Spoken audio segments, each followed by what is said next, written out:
Hey, what's up guys, back with a brand new video and let's get into it. Now this first story comes from Cesc Fabregas, who has come out and voiced his opinion about England leaving the EU, describing it as very negative and damaging to the Premier League. His concern comes from FIFA's loophole, which makes it possible for players from ages 16 to 18 to move to clubs in other countries on the condition that they are part of the EU. This means that under the new laws, once England has completed its Brexit operation, players like the young Cesc Fabregas, who joined Arsenal as a 16-year-old in 2003, would not be able to move to the Premier League.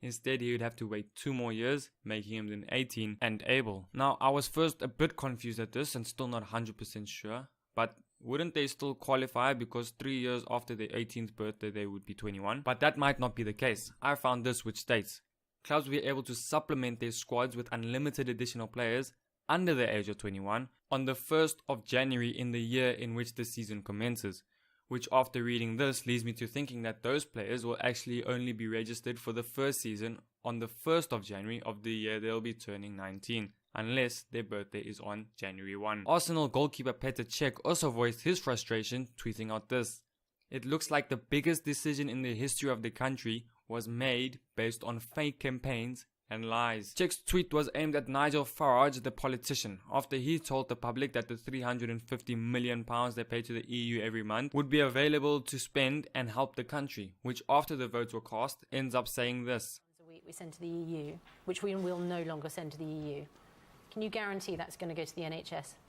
No, I can't. And in our next story, following Lionel Messi's shock retirement from international football following Argentina's Copa America final loss to Chile once again, Diego Maradona came out pleading to Messi to change his mind about retiring. He said this: "Messi has to stay in the national team. He will go to Russia in form to be a world champion." Basically saying Argentina will win the next World Cup. Maradona was not the only one to speak about Messi's decision to leave, with Suarez saying he is confident Messi will change his mind, but regardless, he will still be the best ever. One teacher has taken it on herself to persuade Messi to continue playing for Argentina, which made waves all over Argentina. Here's a paragraph that I think sums up the letter she sent. "Please do not quit.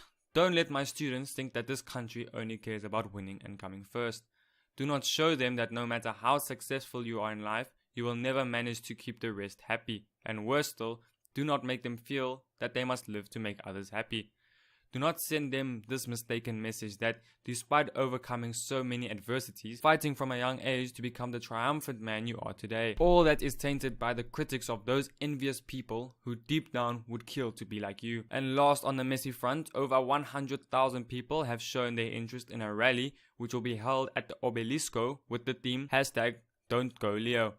The Obelisco is traditionally a place where fans come together to celebrate silverware for their supported local clubs or their Argentina national team. But all those going there on Saturday will be there to show their captain support, hoping he'll reverse his decision. And in our next story, Cristiano Ronaldo is launching a line of boutique hotels, which is co-owned by him and Pestana Hotels.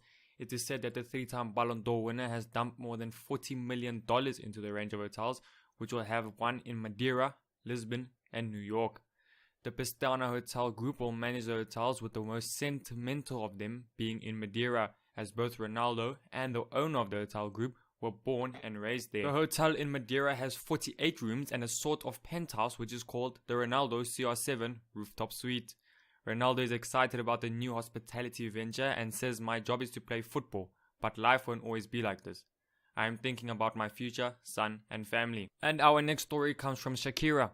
After Shaqiri's late absolute crack of a goal for Switzerland, Shakira saw an opportunity for a well-worded tweet, tweeting out this: "The first time in history that a couple both score goals in the Euro Cup, Piqué and Shaqiri." I must say I did find this quite funny, so I think we'll let her slide on addressing the Euros as the Euro Cup. Now for a quick transfer news recap.